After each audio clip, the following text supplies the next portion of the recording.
everybody. Good morning. How are you?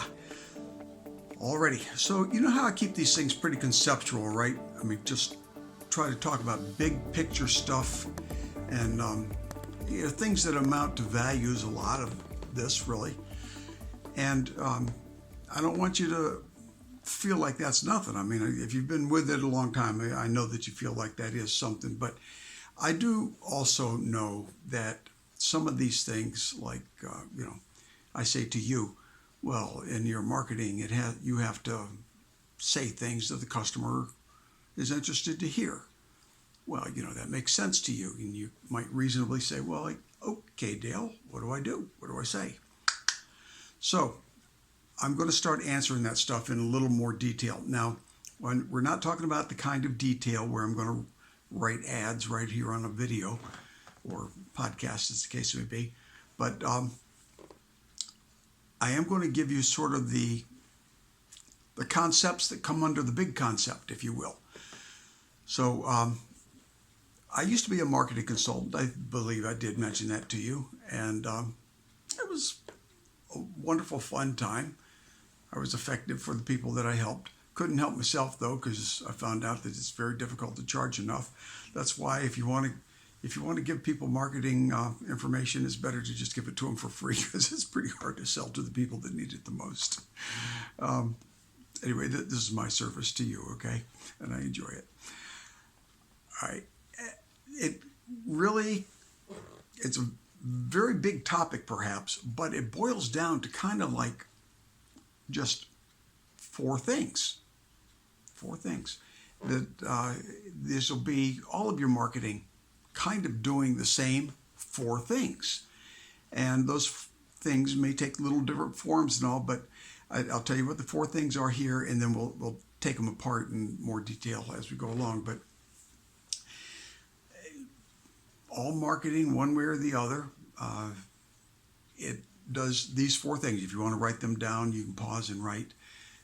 It interrupts, you engage the customer, you educate the customer, and you make an offer. Now I'll have, or call to action. It may not be an offer. I don't know what you want to do in any given case, but offers are often very, very useful. But, call to action regardless. And those four things are going to be in basically every ad of any size. Anything that has anything more than your name and a phone number as a patron is going to have those things. So, and I will say that this isn't really a separate feature, but it's part of every single ad, which is the credibility piece, right? Because you remember, we're not selling. Remember the guy in India told him, don't try to sell India, sell yourself. That's what you got to do too. I mean, if you're a dryer vent guy, then you're not selling dryer vents, you're selling you. And so let's go ahead and get started with the very first one, which is the interrupt. Okay, now the interrupt in a paper ad will be also called the headline. All right, they don't use yellow pages much anymore, but if you had a yellow page, that'd be headline. Okay, but you do have a website, and if I'm blowing through, if I got to your website, it meant that I was interested in the service you sell. I didn't come there to write a term paper on whatever it is you do. I'm, prospective customer. And we'll talk more about what your website might say, but right off the top, you better grab me, because that people don't last very long. Count that in seconds, or 1, 2, 3 seconds, whatever the studies tell you, but it's not long. You got to grab them just that quick. So you're going to interrupt them. Now, what interrupts? Well, there are lots of things that interrupt, and there are appropriate interrupters and inappropriate interrupters. And, if you're selling pornography, then, your headline could be, I sell pornography, Well, people are going to stop and find out what you got. However, that headline will stop pretty much anybody, even people that want to come burn your house down for it. All right, you have to be relevant to what that's why you heard the term sex sells. It's not actually sex selling. Sex doesn't sell anything, but sex interrupts. All right, we're all human beings, and so the headline is 4 inches tall that says sex. It stops a person. They look at it. Okay, it doesn't make them buyers, and it ruins your credibility if you've used an inappropriate interrupter. So what is it? They're going to move right on. They're not that interested in what your headline says after that. So what is an appropriate one? Well, an appropriate interrupter is one that you recognize that nobody's writing term papers. They're not doing research. They've come to you because they're prospective customers. All right, so you can start out assuming that the person seeing it is a prospective customer. Now, I understand that, say you put an ad in the newspaper, John Paul, George Ringo, Harry, Dick, and Sally, they're all of them reading this thing. Your headline has to call them out. So how does it do? A simple call out is something like, attention bald men. Okay. Well, I used to have a lot of nice hair. Got a lot less of it now, but I've learned to live with it.